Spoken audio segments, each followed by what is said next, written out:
बिस्मिल्लाहिर्रहमानिर्रहीम।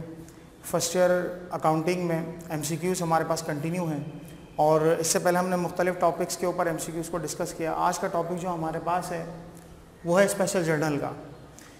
Special journal के हवाले से हमने जब क्वेश्चन सॉल्व कर रहे थे फ़िज़िकल क्लासेस में, उस पर हमने बड़ी तफसील से बात करी थी कि स्पेशल जर्नल दरअसल होता क्या है। स्पेशल जर्नल के अंदर हम जो ट्रांजेक्शन्स है वो किस अंदाज में रिकॉर्ड करते हैं और हर पार्टी का हम कैसे अलग लेजर बनाते हैं, इसको हमने बहुत तफसील से डिस्कस किया था।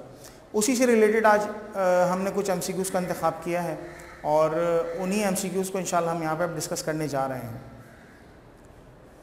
सबसे पहले कहते हैं, which document does the firm use to record the goods sold on credit. यानी जब कंपनी माल उधार पर बेचती है तो किस डॉक्यूमेंट में उसको रिकॉर्ड करती है। माल आपने उधार पर बेच दिया तो रिकॉर्ड करने का डॉक्यूमेंट क्या होगा? डेबिट नोट होगा, क्रेडिट नोट होगा, परचेज इनवॉइस होगी या सेल्स इनवॉइस होगी। माल सेल कर रहे हैं आप तो सेल करने में सेल्स इनवॉइस होती है। इनवॉइस क्या होती है?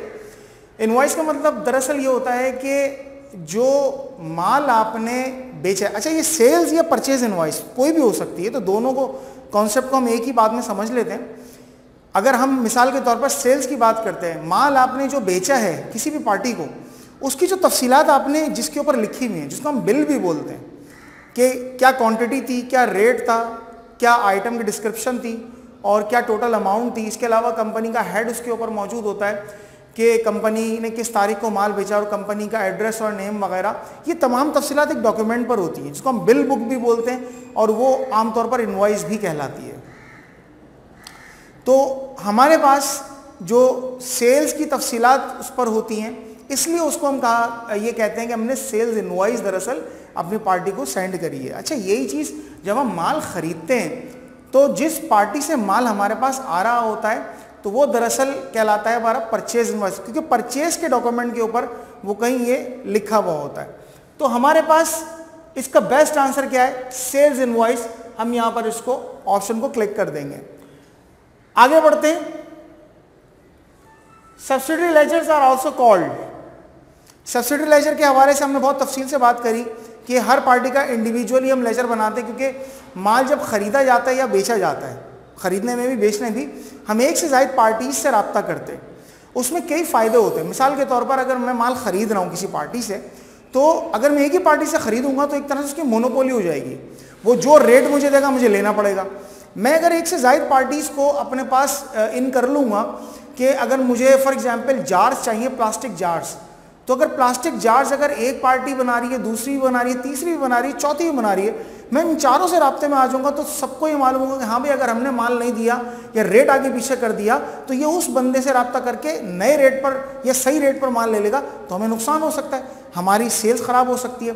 तो इस तरह एक से ज़ायद पार्टी रखी जाती है और एक से ज़ायद कस्टमर भी रखे जाते हैं। लाजमी बात है, आप माल किसी एक पार्टी को तो नहीं बेचेंगे ना, कस्टमर्स कई बहुत सारे भी हो सकते हैं। तो इस तरह आप कस्टमर्स को भी बेचते हैं, ज़्यादा कस्टमर्स को। वो यही बात बोलते हैं कि जो सब्सिडरी लेजर होता है, हर पार्टी का इंडिविजुअल लेजर दरअसल सब्सिडरी लेजर कहलाता है। वो क्या कहलाता है? Main accounts, control accounts, 2 column accounts या 3 column accounts. Definitely 3 column account होता है हमारे पास, ठीक है। आगे बढ़ते हैं। Journals are also called. Journal जो होता है यानी जिसमें रिकॉर्डिंग होती है आमतौर पर, वो क्या कहलाता है? लेजर कहते हैं। Book of final entry, book of primary entry या नन। याद रख लीजिए, जर्नल का दूसरा नाम बुक ऑफ प्राइमरी एंट्री होता है। प्राइमरी कहते हैं इनिशियल, बुनियादी। तो पहली एंट्री जो होती है वो जर्नल के अंदर होती है, उसके बाद फिर वो आगे अपने जो भी उसकी जगह हैं वहां पर वो चली जाती है। आगे बढ़ते हैं। Sales journal is defined as. Sales journal को आप डिफाइन अगर करने जाते हैं तो वो क्या कहलाएगा? List of cash sales, list of credit sales, both of these, none of these. यानी इन दो में से कोई एक ऑप्शन है।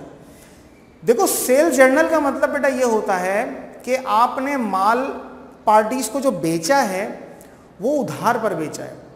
स्पेशल जर्नल में जो स्पेशलिटी है वो ये है कि आप वहां पर हर उधार की ट्रांजैक्शन रिकॉर्ड करते हैं, नंबर 1। नंबर 2, हर मर्चेंडाइज सेल की या परचेज की ट्रांजैक्शन को रिकॉर्ड करेंगे आप, ठीक है।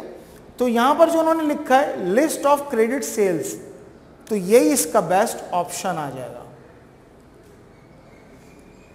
आगे बढ़ते हैं।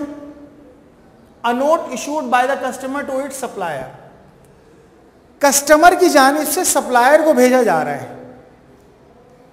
यानी मैंने किस पार्टी से माल खरीदा है, मैंने जिस पार्टी से माल खरीदा है मैं उसको कोई नोट इशू कर रहा हूं। गुड्स लाजमन कोई ख़राब निकल आई या क्वांटिटी से ज़्यादा निकल आई या वट एवर जो भी मसला था, एक्सपायरी निकल आई, व्हाट्सओएवर जो भी मसला था, मैंने माल वापस भिजवाया और साथ में एक नोट इशू कर दिया अपने सप्लायर को।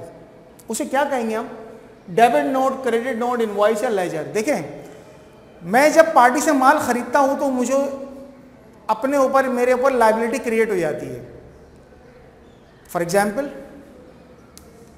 मैंने अगर 1 लाख का माल खरीदा तो मुझे 1 लाख अदा करने, मगर उसी 1 लाख में से 10,000 का माल जो था वो खराब निकल आया। तो जब खराब निकला है लाजमन मैं उसकी पेमेंट तो नहीं करूंगा। मैं क्या करूंगा? एक डॉक्यूमेंट इशू करूंगा, उस पर तफसीलात लिख दूंगा या एक नोट इशू कर दूंगा, पेपर पे लिख दूंगा कि भाई ये सिलसिला, ये डॉक्यूमेंट चीज़ें ख़राब निकली हैं और ये वापस आप रख लो अपने पास, मैं माल वापस भिजवा दूंगा। तो लाजमी बात है मैं उसकी पेमेंट तो नहीं करूंगा। जब पेमेंट नहीं करूंगा तो इसका मतलब है कि मैं उस पार्टी को अपने पास डेबिट रिकॉर्ड करूंगा ना, क्योंकि लायबिलिटी तो क्रेडिट रिकॉर्ड किया था। अब जब उसको पेमेंट करूंगा ही नहीं तो उसको डेबिट रिकॉर्ड करूंगा, लाजमी बात है। तो जब डेबिट रिकॉर्ड करूंगा तो उस लिहाज से ये नोट जो कहलाएगा, ये कहलाएगा डेबिट नोट। ठीक है, यानी कस्टमर अगर अपने सप्लायर को दे, कस्टमर अगर अपने सप्लायर को दे तो वो कहलाता है डेबिट नोट। आगे बढ़ते हैं। Which of the following transaction should be recorded in journal.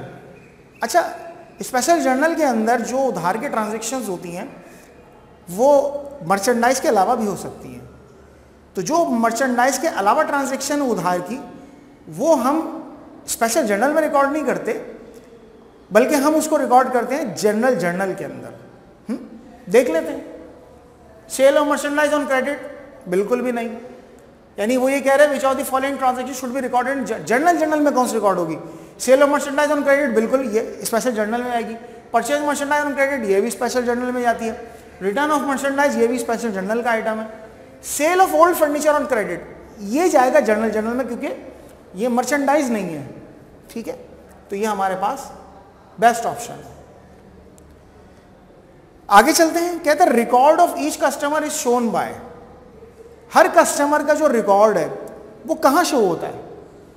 Control accounts of accounts receivable ledger, control accounts, accounts payable, subsidiary accounts receivable ledger, subsidiary accounts payable. देखो कस्टमर की बात कर रहा है वो, हर कस्टमर का, तो लाजमी बात है उसका ताल्लुक रिसीवेबल से होता है, तो सब्सिडरी लेजर है जो अकाउंट रिसीवेबल के, उनमें ही शो किया जाएगा इसको। आगे चलते हैं। Which of the following best describe laser.